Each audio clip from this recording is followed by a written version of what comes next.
Hey, thank you, Don. That was great. I love the apropos Jeopardy joke for Watson. Hey, everyone. Everyone having a good time machine so far? Yeah. Some really great talks this morning.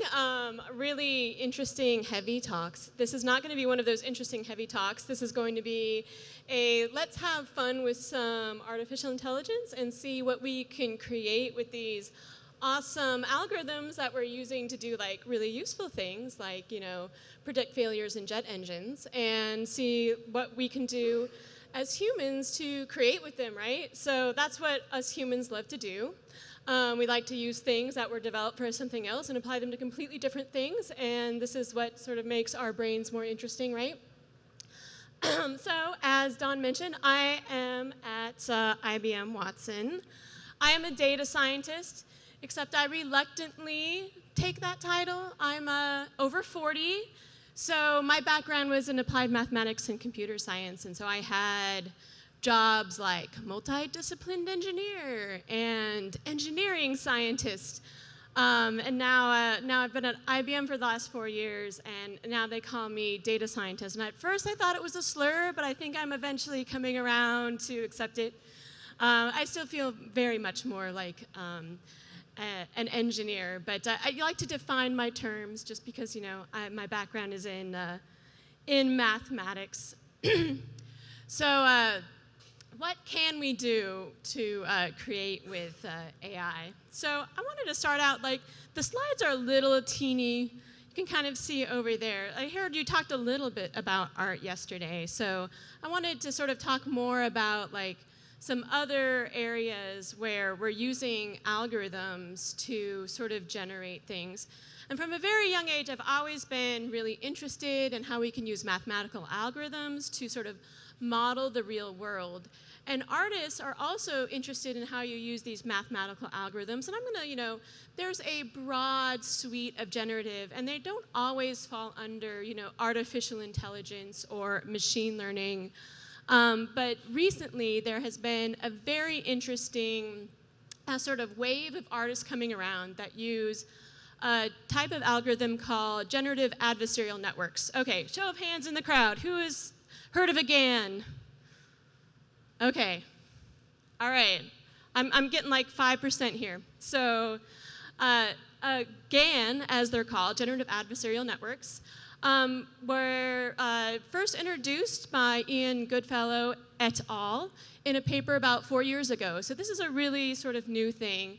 And it's a very interesting concept where instead of having just sort of one generative algorithm where you're looking at things that come out of it and you're like, oh, and let me train an algorithm to, write music, and, music comes out.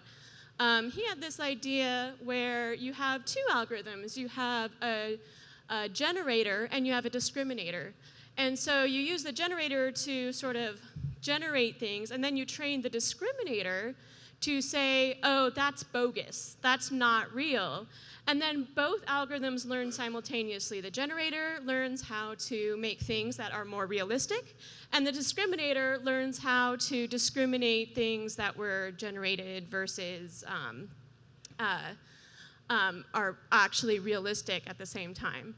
So there's some sort of interesting use cases have come along, but there's an art community has really sort of taken to this. And so I wanted to start with this story because it's very timely. It just happened a couple weeks ago. And since maybe I only saw about 10 hands about GANs, you probably did not hear about this because me and maybe 1,000 people on Twitter thought this was extremely interesting.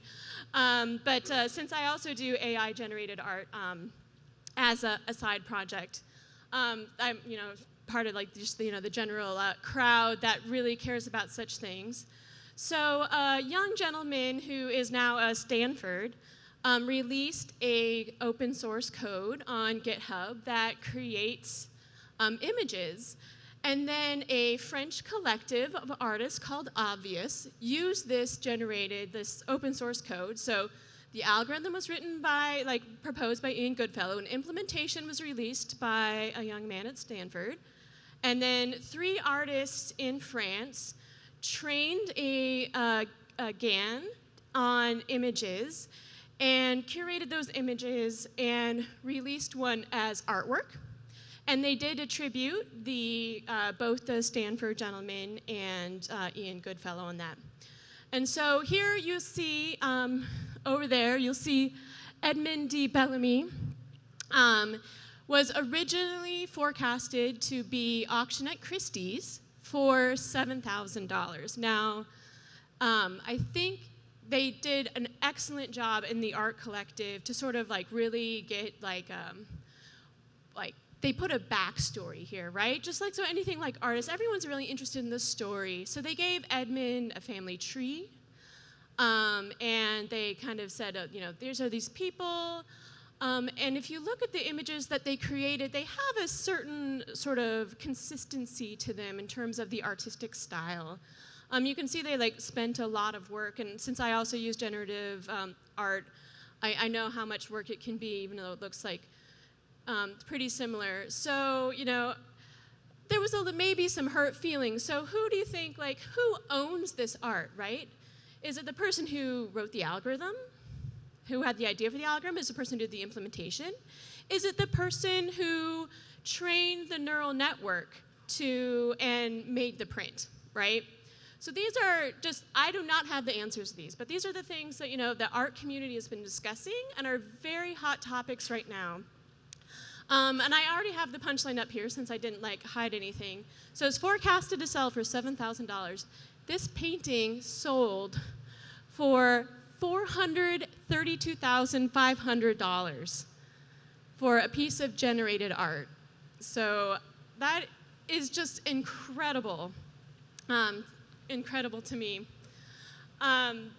So is anyone shocked by that?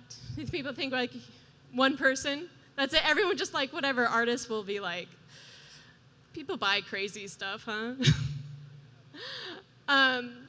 So another way that's really kind of popular in culture right now to generate things with artificial intelligence. So that was general adversarial networks. Also, there is a whole class of neural networks that learn by just taking a lot of training data and sort of finding sequences in that training data and predicting the next thing in the sequence. So these are like LTSMs, RNNs. They're a flavor of neural networks. You know, there's also a myriad of other algorithms that you can play. But these two kind of examples are more like, I don't know, maybe a year old or so. But this was one of my favorites. They had Harry Potter and what looked like a large pile of ash. So that was a predictive text sort of, you know, one of the kind of the publicity stunt, like a fun art project that was done by Botnick about a year ago. Also, I think about a year ago, someone wrote with an RNN book 6 of the Game of Thrones, which is really interesting. So if you want to know like what statistically a trained network will predict, I hear that Jaime will kill Cersei in book 6 according to machine learning. So I think, you know, George R.R. Martin might have his own like opinion on that. But, you know, it's really interesting to see like how they can be used. But just like the art example, what Botnick did is they didn't just say, okay, let me train this with a bunch of data, push a button, and go.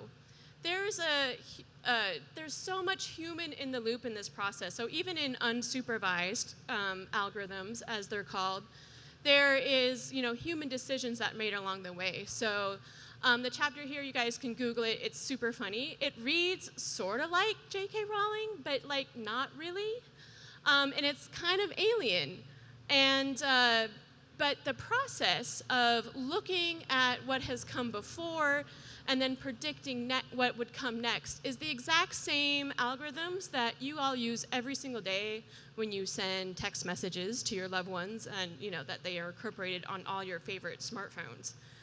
So you know, definitely tons of awesome like use cases for this.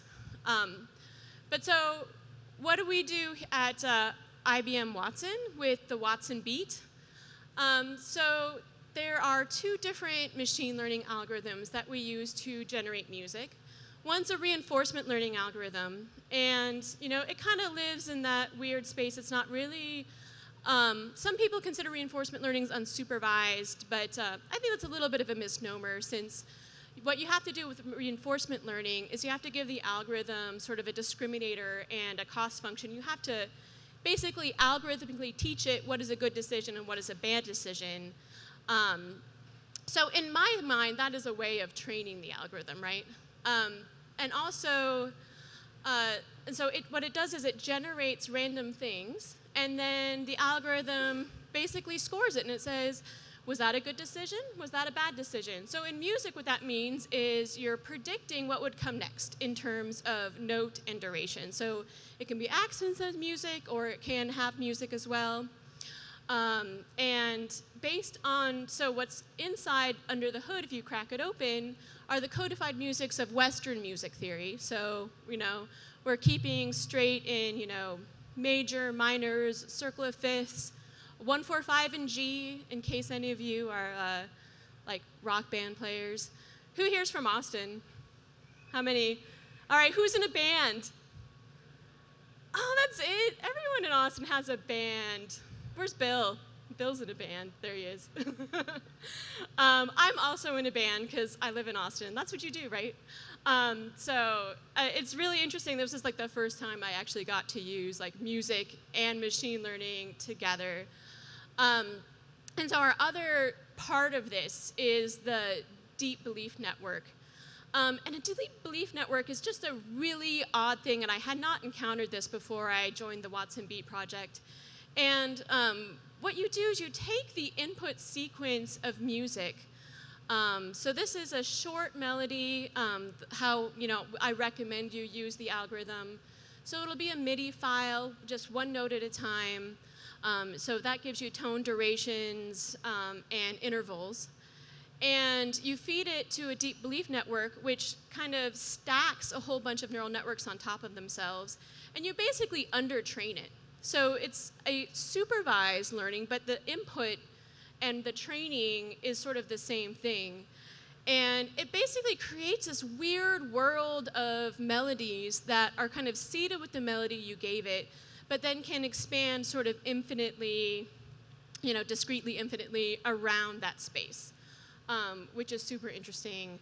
And so what the output of the Watson Beat is a whole stack of MIDI files, and those MIDI files can be made into music. So MIDI is just a format that actually has no intrinsic oralization on it. It just is just a definition of what should play. And then you use digital audio workspaces to apply instruments to that and mix the tracks together. So just like in the art case and in the predictive text, I generate lots and lots of music with the Watson Beat, and then I pick the ones that I think have potential, and I work with a local musician here in town who knows more about digital audio workstations than I do. And we apply instruments and we edit those together, and we create music. So we have 2 albums out on Spotify right now, and I know you're all just dying. I think I don't think I gave the Wolfgang Amadeus Watson myself, but I would not claim that we're quite there yet. What we're sort of missing right now is sort of more of a sense of structure in the music, but we do have some super interesting just little tasters to give you, and if you're interested, we can. You have about 3 hours of music you can listen to on Spotify. So what I want to play you right now is 36 seconds of a song I made called Genesis. So. Turn it up.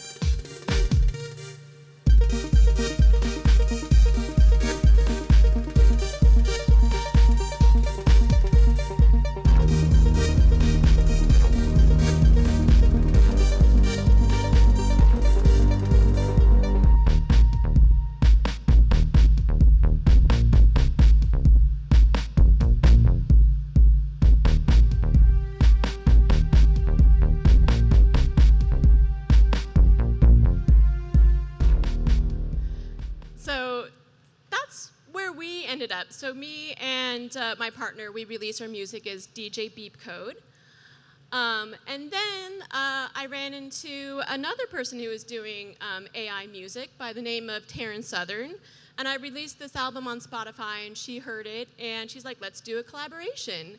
And so since what we have right now, it's definitely tons of human in the loop, but she thought it would be fun to sort of add vocals. So as I close out and leave the stage today, I am going to let you hear Genesis as written music by DJ Beep Code and lyrics by Taryn Southern. Thank you, everybody.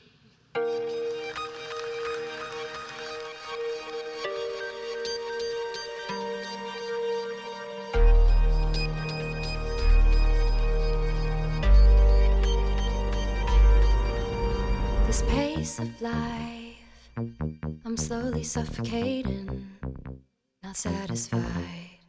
Got an appetite for something not the same, searching every night. And I'm wondering why I can't force the change. Like dynamite, I'm running